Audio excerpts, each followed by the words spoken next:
श्री शिवाय नमस्तुभ्यम दोस्तों, हर हर महादेव। आप सबको पता है 8 दिसंबर 2023 को है उत्पन्ना एकादशी और यह माघ शीर्ष महीने की उत्पन्ना एकादशी है। उत्पन्ना एकादशी का विशेष महत्व होता है। 8 दिसंबर 2023 को उत्पन्ना एकादशी का बहुत ही विशेष महत्व होता है। पंडित गुरुजी प्रदीप मिश्रा जी ने कुछ विशेष उपाय बताए हैं जो उत्पन्ना एकादशी के दिन करने हैं। यदि आप इन विशेष उपायों को उत्पन्ना एकादशी के दिन करते हो, यानी कि 8 दिसंबर 2023 को, तो आपके जीवन में बहुत बड़ा बदलाव हो जाएगा।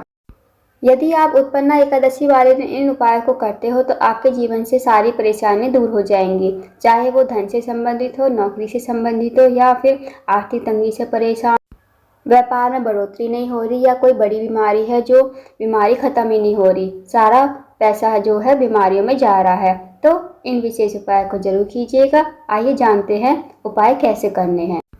पहला उपाय जो गुरुजी ने बताया था वो धन संपदा को बढ़ाने के लिए बताया था।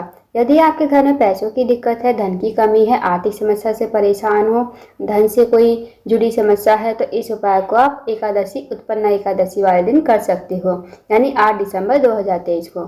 इसके लिए आपको एक लोटा लेना है। लोटे में आपको जल नहीं भरना, आपको लेना है गंगा जल। आपको जितना गंगा जल मिल जाए आप ले लेना।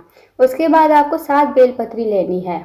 अब इन सबको लेकर आपको पहुंचना है शिव जी के मंदिर में। सबसे पहले आपको नंदी बाबा के पास जाना है। अब नंदी बाबा के पास पहुंचकर जो आप लोटे में गंगा जल डाला है वो नंदी बाबा के ऊपर समर्पित कर देना। मतलब आप जितना भी गंगा जल लोटे में लेकर गए हो सारा नंदी बाबा के ऊपर समर्पित कर देना। अब जो आप 7 बेलपत्री लेकर गए हो वो आपको आना है शिव जी, मतलब शिवलिंग है जहाँ पर, वहाँ पर आना है।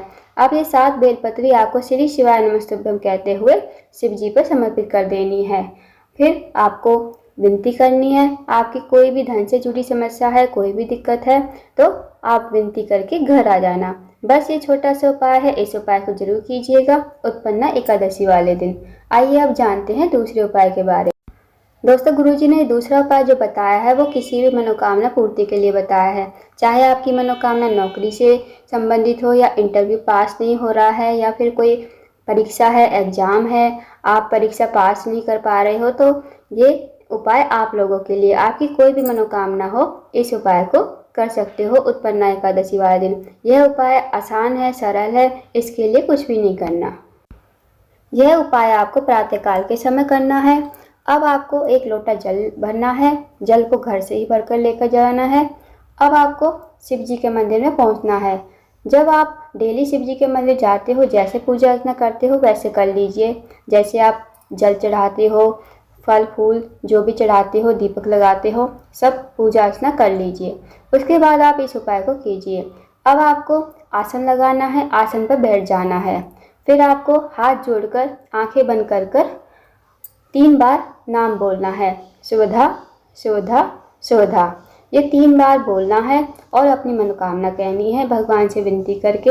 आपकी जो भी मनोकामना है, धन से संबंधित, नौकरी या इंटरव्यू में पास नहीं हो रहे, परीक्षा में सफल नहीं हो पा रहे, आपकी जो भी मनोकामना हो बोल देना। गुरुजी कहते हैं यदि ये 3 नाम बोल लिए तो भगवान बिना बोले ही आपकी मनोकामना पूरी कर देते हैं।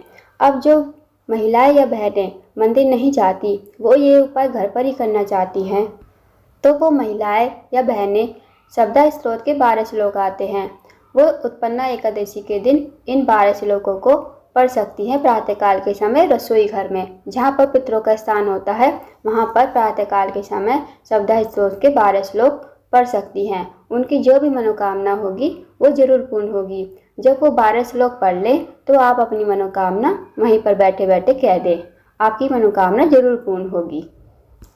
आइए दोस्तों, अब जानते हैं तीसरा उपाय कैसे करना है। ये गुरुजी ने बताया यदि आपकी कोई विशेष मनोकामना है, कोई बड़ी मनोकामना है जो पूर्ण नहीं हो रही, आपने कई प्रकार के व्रत कर लिए, तो आप इस उपाय को कर सकते हो। आपको यह उपाय प्रातःकाल के समय करना है। प्रातःकाल स्नान करके फिर आपको एक चावल का दाना, एक बेलपत्र और एक लोटा जल भरकर पहुंचना है शिव जी के मंदिर में। अब आपको श्री शिवाय नमस्तुभ्यम कहते हुए एक लोटा जल शिव जी पर समर्पित कर देना है। उसके बाद एक चावल का दाना चढ़ाना है और एक बेलपत्र शिव जी पर उल्टा करके चढ़ा देना है। जैसे हम बेलपत्र को चिकना भाग जैसे चढ़ाते हैं उल्टा करके ऐसे बेल पर चढ़ा मतलब समर्पित कर देनी है। बस ये छोटा सा उपाय करना है उत्पन्ना एकादशी के दिन। आपकी जो भी मनोकामना होगी वो 24 घंटे में जरूर पूर्ण होगी। तो इस विशेष उपाय को भी उत्पन्ना एकादशी के दिन जरूर कीजिए। आइए दोस्तों, अब जानते हैं चौथे उपाय के बारे में। यह उपाय आपको शाम के समय प्रदोष काल के समय करना है।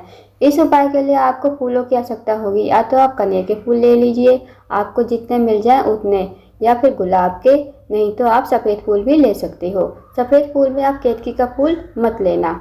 सफ़ेद फूल में कोई भी चढ़ सकता है, केतकी का फूल भगवान शिव को नहीं चढ़ता। इसके बाद शाम के समय शिव जी के मंदिर में पहुंचकर आपको इन फूलों से मतलब श्रृंगार करना है। शिव जी की जो जलाधारी होती है, जहाँ से हम शिव जी पर जल समर्पित करते हैं, वहाँ से नीचे जल बहकर जाता है, उसका हमें श्रृंगार करना है अच्छी तरह फूलों से।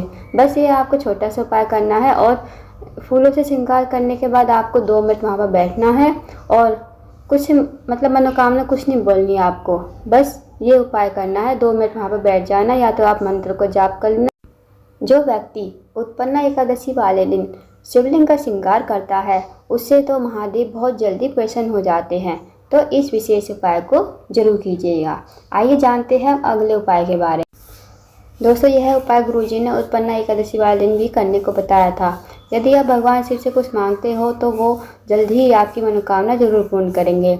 इस उपाय के लिए आपको 2 बेलपत्री और 1 लोटे जल की आवश्यकता होगी। 1 लोटा जल आपको मतलब घर से ही भरकर लेकर जाना है। इस उपाय को आप लोग सुबह भी कर सकते हो, शाम को भी कर सकते हो।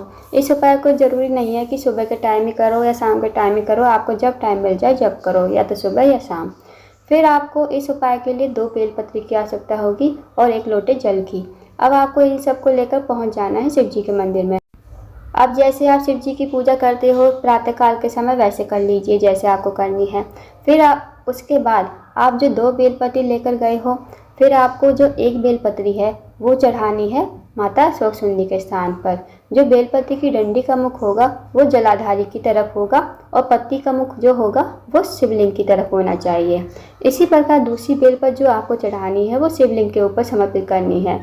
इसी प्रकार जैसे बेलपत्री की डंडी का मुख होना चाहिए जलाधारी की तरफ और पत्ती का मुख विपरीत साइड होना चाहिए, मतलब शिवलिंग से विपरीत साइड। फिर उसके बाद आपको जो 1 लोटा जल लेकर गए हो वो श्री शिवाय नमस्तुभ्यम कहकर मतलब पतली धार में आपको चढ़ाना है। दोस्तों, जब हमने पहली बेलपत्र माता स्वसुंदी को चढ़ाई थी और दूसरी बेलपत्र शिवलिंग पर समर्पित की थी, तो पहले जल आपको भगवान शिवलिंग पर समर्पित करना है, उसके बाद माता स्वसुंदी पर। जब आप पतली धार में शिवलिंग पर जल समर्पित करोगे एक ही धार में श्री शिवाय नमस्तुभ्यम कहते हुए, जब थोड़ा सा जल बचेगा वो आपको माता स्वसुंदी पर समर्पित करना है। फिर आपकी जो भी मनोकामना हो भगवान से विनती करके बोल देना। आपकी जो भी मनोकामना है, जो भी आप मांगोगे झोली फैलाकर, भगवान आपकी मनोकामना जरूर पूर्ण करेंगे। बस दोस्तों, ये छोटे से विशेष उपाय हैं। इन उपायों को जरूर कीजिएगा उत्पन्ना एकादशी के दिन। यदि आप इन विशेष उपाय करते हो तो आपके जीवन में बहुत बड़ा परिवर्तन होगा। अगर आपको जानकारी पसंद आई हो तो वीडियो को लाइक शेयर करके चैनल को सब्सक्राइब जरूर करें और कमेंट बॉक्स में श्री शिवाय नमस्तुभ्यम हर हर महादेव जरूर लिखें।